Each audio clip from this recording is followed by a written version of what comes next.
सबसे पहले तो मैं अपने सभी पत्रकार भाइयों का शुक्रिया अदा करना चाहता हूँ कि इतने शॉर्ट टाइम में मेरे बुलाने पे सभी जो है वो आ गए। इसके लिए आप लोगों का बहुत बहुत शुक्रिया। ये मामला भिवंडी शहर के एक बहुत ही नामवर अस्पताल है कल्याण रोड पे, हील लाइफ हॉस्पिटल। और आज से 3.25 साल पहले मेरी बीवी है सभी अंसारी, इसका एक्टिवा से एक्सीडेंट हो गया था। हील लाइफ हॉस्पिटल में इसका इलाज हुआ, लिगामेंट टियर की सर्जरी हुई, जहाँ पे 1.25 महीना सर्जरी करने के बाद 1.25 महीने तक इलाज जारी रहने के बाद भी मेरी बीवी अपने पैर पे खड़ी नहीं हो पाई और बहुत तकलीफ थी। तो मैंने सेकंड ओपिनियन के लिए मुलुंड में डॉक्टर मितेन शेठ से कांटेक्ट किया। वहां जाने के बाद ये पता चला कि मेरी बीवी का पैर में पूरा इन्फेक्शन हो गया है, पूरे पैर में इन्फेक्शन हो गया है और उसका रीसर्जरी करना पड़ेगा वापस। जो सर्जरी हील लाइफ अस्पताल में हुई थी उसकी वजह से वो सही नहीं हुई थी, उसकी वजह से पूरा पैर इन्फेक्टेड हो गया था और वो डॉक्टर लोग की लापरवाही की वजह से ये हुआ। ये वहाँ सेकंड ओपिनियन लेने के बाद मुझको मालूम पड़ा। फिर वहाँ पे मैंने सेकंड सर्जरी कराया। सेकंड सर्जरी में जो इन्फेक्शन निकला और सर्जरी के बाद वो कल्चर टेस्ट के लिए लैब में भेजा गया और वो लैब की जो रिपोर्ट आई उसमें 52% इन्फेक्शन निकला और वो इतना डेंजरस कीटाणु था कि जिसके अंदर कोई भी एंटीबायोटिक जो है वो काम नहीं कर रही थी। तो सेकंड सर्जरी के बाद डॉक्टर मितेन शेठ ने जो है एंटीबायोटिक स्पेशलिस्ट डॉक्टर से कंफर्म कांटेक्ट कराया। फिर एंटीबायोटिक स्पेशलिस्ट डॉक्टर ने जो इंजेक्शन लिख के दिया वो एक इंजेक्शन जाविसाप्टा और टीगीसाइक्लिन, ऐसा 2 इंजेक्शन, एक इंजेक्शन दिन में 3 बार और एक इंजेक्शन दिन में 2 बार लगाना था, जिसकी कॉस्ट थी पर डे 27,000 रुपया। और क्योंकि इन्फेक्शन इतना भयंकर हो गया था कि अगर इमीडिएट सर्जरी नहीं कराते और इलाज नहीं करते और इतना महंगा इंजेक्शन नहीं लगाते तो पैर काटने की नौबत आ गई थी। बड़ी मुश्किल से मैं कम से कम 63 दिन लगातार वो एंटीबायोटिक इंजेक्शन लगाया जो पर डे 27,000 कॉस्ट था। और उसके बाद बीवी मेरी चलने तो लगी मगर लंगड़ा के चलती थी। उसके बाद भी थोड़ा इन्फेक्शन रह गया था एक MRI में ये रिपोर्ट आने के बाद। तो डॉक्टर मितेन शेठ ने तीसरी सर्जरी ओपन सर्जरी करके जो बचा कुचा इन्फेक्शन भी था वो निकाला, तब जाके मेरी बीवी जो चलने लगी, मगर वो लंगड़ा के चलती थी, सही नहीं चल पाती थी। और डॉक्टर ने बोला कि क्योंकि इनकी 3 सर्जरी हो गई है और पूरे पैर में इन्फेक्शन हो गया था इसलिए अभी अपने पैर पे नहीं चल पाएंगी। इसका जो है वो थाने सिविल हॉस्पिटल का जो ऑर्थोपेडिक सर्जन है उनकी ये रिपोर्ट है, मेरी बीवी जो है 40% जो है वो हमेशा के लिए अब वो डिसेबल हो गई। ये डिसेबिलिटी सर्टिफिकेट है थाना सिविल सर्जन की रिपोर्ट। उसके बाद फिर मैंने उस अस्पताल के खिलाफ, हील लाइफ हॉस्पिटल में बहुत लापरवाही हुई थी, ऑपरेशन के दौरान उनकी मशीन भी बिगड़ गई थी। सेकंड ओपिनियन लेने के बाद जब ये समझ में आया कि भाई डॉक्टर की लापरवाही से ये इन्फेक्शन हुआ है, तो मैंने उस अस्पताल के खिलाफ जो है 12/6/2023 को भिवंडी शहर पुलिस स्टेशन में और कारपोरेशन के आरोग्य विभाग में वैद्य विभाग में दोनों जगह कंप्लेन किया था। जहाँ से पुलिस स्टेशन से जो है जो आए थे वो हमारा स्टेटमेंट, हमारा ट्रीटमेंट का सारा डॉक्यूमेंट और अस्पताल के जितने स्टाफ है और जो डॉक्टर्स हैं उनका जवाब और उनके ट्रीटमेंट का डॉक्यूमेंट सब जमा करके थाना सिविल हॉस्पिटल में भेजा गया था जांच के लिए। जहां से तकरीबन 1.5 साल के बाद जांच की रिपोर्ट जो है वो पुलिस स्टेशन में आई और उस जांच की रिपोर्ट के ऊपर जो है पुलिस ने जो है हील लाइफ हॉस्पिटल के 3 डॉक्टरों, डॉक्टर शाहिद खान, डॉक्टर संतोष यादव और डॉक्टर जितेंद्र निकुम्ब, इन तीनों डॉक्टर जो मेरी बीवी के इलाज में इन्वॉल्व थे उनके खिलाफ FIR दर्ज किया है। तो इस सब पीरियड में तो भिवंडी महानगर पालिका हॉस्पिटल के खिलाफ कोई कार्रवाई क्यों नहीं? भिवंडी महानगर पालिका को भी मैं कई मरतबा कंप्लेन किया था। तो भिवंडी महानगर पालिका एक मरतबा उस वक्त चीफ मेडिकल ऑफिसर थे डॉक्टर बुशरा सैयद साहब मैडम, तो हॉस्पिटल सील करने के लिए गए थे, मगर वहां पे किसी असर और रसूख बड़े आदमी का कॉल जो है तो हमारे आयुक्त साहब को आया और आयुक्त साहब ने जो है तो फौरन बुशरा सैयद मैडम को वापस बुला लिया, जिसकी वजह से वो हॉस्पिटल सील नहीं हो पाया। और उस हॉस्पिटल के खिलाफ जो है वो इतने कंप्लेन है, ये मैंने कारपोरेशन के RTI से मांगा है, कारपोरेशन के आरोग्य विभाग से, वैद्य विभाग से, इतनी कंप्लेन हील लाइफ हॉस्पिटल के खिलाफ अब तक है, मगर उसके बावजूद भी भिवंडी म्युनिसिपल कारपोरेशन उस अस्पताल के खिलाफ कोई कार्रवाई नहीं कर रही। जी नहीं, ये अलग अलग लोगों की है। मैंने आरटीआई से ये सब कुल 7 कंप्लेन है। पहली बात जैसे कि आपने कहा कि कोई बड़े आदमी का फोन आया था, उसके लिए कारपोरेशन कार्रवाई करने की थी, तो तकरीबन फिर आपको भी मैनेज करने के लिए कई सारे फोन आए होंगे, रिश्वत देने की कोशिश की गई होगी। जी एक्चुअली मैं भी पत्रकार हूँ, तो मैडम को ऐसा लगा कि शायद मैं ये उनको मतलब हफ्ता वसूली के हिसाब से या पैसे के डिमांड के हिसाब से उनको अरेस्ट कर रहा हूँ। ये लड़ाई मेरी किसी कंपनसेशन की नहीं है, ये लड़ाई मेरी इसलिए है कि ऐसे अस्पताल जो नीम हकीम डॉक्टर हैं जिन अस्पतालों में, जो जिनके पास कोई डिग्री भी नहीं है या बीएमएस की डिग्री पे अस्पताल चला रहे हैं, ऐसे अस्पताल में जो मामला जो खराब हो रहे हैं उनके खिलाफ मेरी लड़ाई है। ये किसी कंपनसेशन की लड़ाई नहीं है, क्योंकि मेरी बीवी जो है वो आज 56 साल की उम्र में भी जो है वो 4थे माले में दौड़ के चढ़ती थी, आज वो माजूर हो गई है। इन नीम हकीम डॉक्टरों की वजह से जो है आज मेरी बीवी नामाजूर हुई है। कल और किसी के परिवार के लोग भी ऐसे डॉक्टरों का शिकार बन सकते हैं, माजूर हो सकते हैं, जान भी जा सकती है। कई डॉक्टरों की ऐसी शिकायत है कि उस अस्पताल में जान भी जा चुकी है। और मुझको ये भी रिपोर्ट है कि डॉक्टर शाहिद खान की बीवी जो है वो बड़ा असर और रसूख रखती है। डॉक्टर स्वाति सिंह वो बड़ा असर पॉलिटिशियन, मतलब सियासतदानों में उनका बड़ा असर और रसूख है। पुलिस डिपार्टमेंट में भी उनकी बहुत चलती है, ऐसा सुनने में आ रहा है। तो मेरे उन सारे सरकारी अफसरान और उन पॉलिटिशियन से बहुत ही मोहतबाना हाथ जोड़ के दरख्वास्त है कि ये मेरी सच्चाई की लड़ाई है, इसमें मेरा साथ दे। किसी ऐसे नीम हकीम डॉक्टरों को या हॉस्पिटल का साथ न दे, ताकि आने वाले दिनों में इन नीम हकीम डॉक्टरों की वजह से किसी और परिवार के लोग माजूर हो या उनकी जान जाए। और वो ऐसे लोगों का साथ देकर बिल्कुल भी इनका हौसला ना बढ़ाए, क्योंकि इतना हौसला बढ़ता है और फिर ये इसी तरीके से आज भिवंडी में से कई अस्पताल चल रहे हैं। पुलिस से क्या मामला दर्ज किया? पुलिस ने 338 आईपीसी एक्ट लगाया है, जबकि आईपीसी एक्ट नहीं, अब बीएनएस लगता है, भारतीय न्याय संहिता।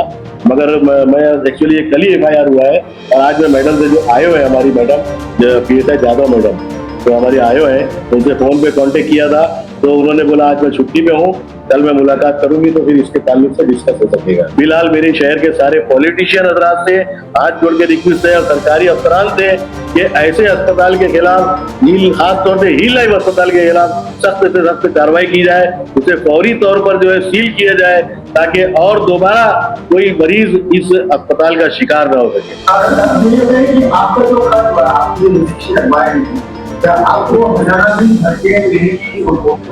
जी, मैंने कंज्यूमर कोर्ट में भी जो है केस किया है। कंज्यूमर कोर्ट भी जो है वो थाना सिविल हॉस्पिटल की रिपोर्ट के इंतजार में है। थाना कंज्यूमर कोर्ट भी जो है, क्योंकि जब तक सिविल सर्जन की या सिविल हॉस्पिटल की रिपोर्ट नहीं आ जाती, उसी के ऊपर पूरा बेस्ड होता है और उसी के ऊपर पुलिस वालों ने एफआईआर दर्ज किया है। अब ये रिपोर्ट अगर वहां पे जाएगी कंज्यूमर कोर्ट में, तो हो सकता है कि वहां से भी मुझे इंसाफ मिले। हल्की बारिश हो गई थी, मेरी गाड़ी स्लिप हो गई थी, तो मैं उनको कॉल करी, उधर ही बैठे। जब स्लिप हुई तो लोग मेरे को उठा के बिठा दिए साइड में। अब इसमें से किसी ने ऐसा नंबर मांगा इनका, तो इनको कॉल करके बुलाए और मेरे को हील लाइफ हॉस्पिटल लेके गए थे। तो वहीं से उन्होंने देखा तो बोले इनका एक्सरे निकालना पड़ेगा। अब एक्सरे में बोले मेरे को समझ में नहीं आ रहा है, इसमें हड्डी तो नहीं टूटी है, एमआरआई करना पड़ेगा। फिर एमआरआई करने के लिए हम लोग को लेके गए मुझे भिवंडी स्कैन सेंटर। तो सेकेंड डे इसकी रिपोर्ट आई, तो वो बेस मेरे को 1 मंथ का ट्रीटमेंट दिया उन्होंने। बोले ये सब दवाई लो और ऐसा करो, 1 महीना पैर में पट्टा लगाओ, पट्टा बेल्ट, और एक्सरसाइज करो और दवाई खाओ, इंशाल्लाह ठीक हो जाएगा। लेकिन इतना मेरे को आराम नहीं था। 1 महीने के बाद गए तो वापस एमआरआई कराने, बोले अब लिगामेंट टेयर है तुम्हारा और इसको ऑपरेशन करना पड़ेगा। और ऑपरेशन करने के लिए तभी मैं इसमें कुछ नहीं बोला, डॉक्टर संजय यादव कर रहे थे, संतोष यादव। तो वो मुझे ये बोले कि अभी आपको है ना डॉक्टर शाहिद से मुलाकात करनी पड़ेगी, ऑपरेशन का सब डिटेल वही देंगे, ऑपरेशन कौन करेगा, कब करेगा, कैसे करेगा, सब खर्चा जो है वो सब वही है, क्योंकि हॉस्पिटल उन्हीं का है। तो वही इधर के सुपीरियर है, उन्हीं जो करना है वही करेंगे। तो आप उनसे मुलाकात करिए, बाकी का आगे का प्रोसेस वही बताएंगे।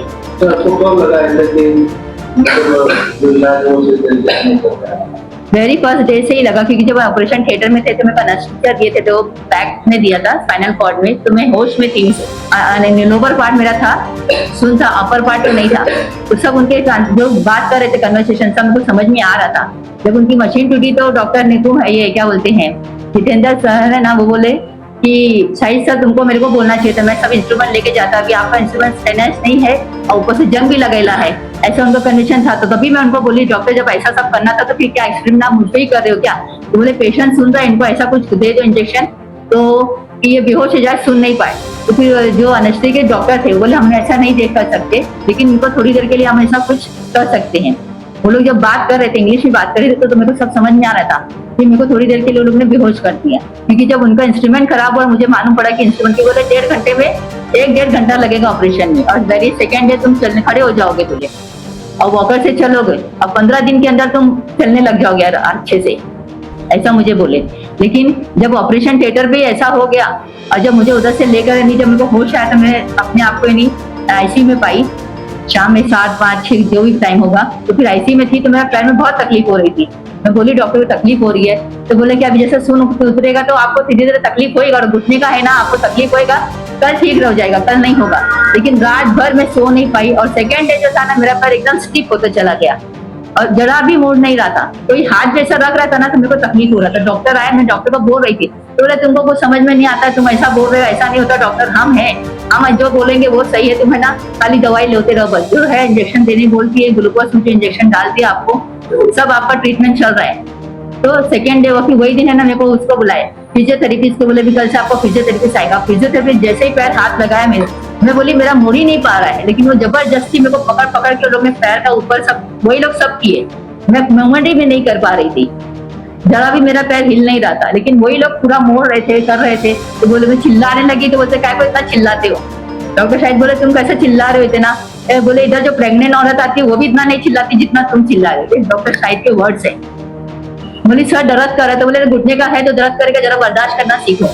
ऐसे ही 5 दिन चला गया पूरा, मैं जब भी बोलूं दर्द हो रहा है चिल्लाती थी, दर्द से इतना दर्द करता था ना, जब भी बैंडेज करने आए, चेंज करने आए, या भी टॉयलेट भी नहीं कर पाती थी तो बेड पे ही सब करना पड़ता था, बेल दबाते रहो, ना नर्स आते थे ना डॉक्टर आते, और आए तो क्या बोले अरे हमारे को और भी तो पेशेंट है ना, तो जल्दी कोई आता भी नहीं था, और जब कोई आए ना तो ऐसे ही उल्टा सीधा जवाब देते थे। और डॉक्टर शायद सुबह के टाइम आते थे, अगर अपन नींद में भी अगर समझो इंजेक्शन देकर कभी कभी मुझे सो नहीं पा रही तो मेरे को नींद की दवाई देते थे कि सो जाइए। ऐसे ही पूरा 5 दिन तक चला, मेरा पैर एकदम स्टिफ था। मैं डॉक्टर मेरा स्टिफ नहीं, तो बोले नहीं आप घर पे जाओ, आप है ना इधर एनवायरमेंट तुमको वो लग रहा है, तुम्हारा इम्यूनिटी पावर थोड़ा कम हो गया है, यानी जब भी चीज पूछो उसको उल्टा मुझे ही बोलते थे, तुम्हारा ऐसा हो गया, तुमको इधर लग रहा है दर्द दर्द। अब मेरे को 2 सर्जरी मेरी हुई है, बोले पैर में, मेरा दोनों पैर में लिगामेंट टेयर है, मेरे को देखो तकलीफ था लेकिन मैं अच्छा हो गया, ऐसा तुमको भी तकलीफ रहेगा। आखिरी में मेरी पुलिस अफसर पुलिस ऑफिसर से और म्यूनिसिपल कारपोरेशन के कमिश्नर से ये दरख्वास्त है कि ऐसे हॉस्पिटल को फौरी तौर पर सील किया जाए और इस अस्पताल की जांच करके मुझे इंसाफ मिले। ये मेरी दरख्वास्त है सभी पुलिस अफसर और म्यूनिसिपल कारपोरेशन से। Thank you. दूसरी बात ये आपसे सवाल है, अभी पहले की जो लाइफ थी और आज की लाइफ, ये बहुत सारा भी जमीन आसमान का फर्क है। क्या क्या दिक्कतें इतने 2 साल के बाद मामला दर्ज हुआ और अभी क्या क्या दिक्कतें आपको सामना करना पड़ा? अभी कोई भी पहले ये हैंडीकैप की वजह से क्या क्या प्रॉब्लम होगा शॉर्ट मेरे को है ना, अब तो मैं खड़े होकर खाना भी नहीं बना पाती, मेरे को भी कुछ मेरा घर का ही काम करना पड़ता है। एक रूम से मैं दूसरे रूम में जाती हूँ ना तो पहले बैठी रहूँ तो खड़ी रहने में मेरे को तकलीफ होता है, जब तक बैठी हो तो डायरेक्ट खड़ी नहीं हो सकती झटके से, आस्ते आस्ते मुझे खड़ी रहना पड़ता है। जब मेरा पैर पूरा स्ट्रेट होता है तब खड़े होकर मैं दूसरे रूम में जा सकती हूँ। मेरे को हर छोटे छोटे काम के लिए, इवन टॉयलेट बाथरूम के लिए मुझे सोचना पड़ता है कि मैं जाऊँ कि नहीं जाऊँ। मतलब आप जो डॉक्टर को लोग भगवान मानते हैं, आज आपको क्या लगता है? अभी मैं बोलते भगवान मानते हैं, लेकिन ऐसे भगवान नहीं चाहिए जो हम लोग की जिंदगी से खेल गए, तो मेरी जिंदगी से खेल गए। यानी मेरे को ऐसा लग रहा था मैं ऐसे भगवान ही समझ के गई कि चलो मेरा पैर का तकलीफ है, ये लोग जैसा बोल रहे, डॉक्टर शायद ने इतना एश्योरेंस दिया था, इतना एश्योरेंस दिया था। ऑपरेशन के पहले उनकी बात अलग थी, ऑपरेशन के बाद उनकी बात अलग हो गई। ऑपरेशन के पहले वो इस तरह कन्विंस किए कि ना कोई भी आदमी रहता ना तो फौरन में नहीं, बहुत अच्छा डॉक्टर, इन्हीं के पास इलाज करना है। लेकिन ऑपरेशन के बाद जब मेरा ऑपरेशन हो गया, उसके बाद जब भी मैं कोई तकलीफ बोलूं तो मुझे उल्टा ही जवाब देते थे, तुम्हारी इम्यूनिटी पावर कम हो गई, तुम बेमतलब पर चिल्ला रहे हो, तुम बेमतलब पर बोल रहे हो, ऐसा मुझे बोलते थे। सबसे बड़ी बात ये बहुत दिनों तक आपने ये लड़ाई के खिलाफ लगातार कंप्लेन करते रहे, मांग करते रहे, लेकिन 2 साल के बाद का कोई मामला दर्ज हुआ है, क्या मांग करेंगे? जो आरोपी है उनको तो सजा दूंगी, जो मेरे साथ वो दूसरे के साथ नहीं होता। जब अपने पे बीतती तो अपने को समझ में आता है कि अभी मैं हैंडीकैप को देखती थी तो मुझे लगता था चलो ऐसा है, लेकिन आज मैं खुद हैंडीकैप हूँ तो मुझे एहसास है कि उनको क्या तकलीफ है। तो ये डॉक्टर लोग जो ऐसा लोगों को, अच्छे खासे लोगों को ऐसा बीमार कर देते हैं, तो ऐसे डॉक्टर तो नहीं होना चाहिए। इनको नहीं देना ही नहीं चाहिए डिग्री, या इनकी डिग्री ले लेना चाहिए, या वो हॉस्पिटल सील कर दे, क्योंकि ऐसे कोई पेशेंट कोई और के साथ ऐसा लाइफ खेले नहीं। भाई आप एक पत्रकार है, आपके साथ पिछले 3 साल से इतना बड़ा मैटर हो गया, तो आम इंसान के साथ में किस तरीके का व्यवहार किया जाता है, क्या एक्सपीरियंस बात कर करेंगे? जी, मेरे साथ अभी 2 साल से मैं भागदौड़ किया, मेरे को भी बड़ी मुश्किल से इंसाफ मिल पाया है। मैं तो यही चाहूंगा कि ये ऐसे अस्पताल के खिलाफ जो है फौरी तौर पे कार्रवाई होना चाहिए, यही मेरी मांग है। क्योंकि आज मेरी अच्छी खासी बीवी जो है वो मातूर हो गई। मैं नहीं चाहूंगा कि शहर में और भी किसी के परिवार में कोई इस तरीके के अस्पताल के का शिकार बने, ये मेरी कोशिश है।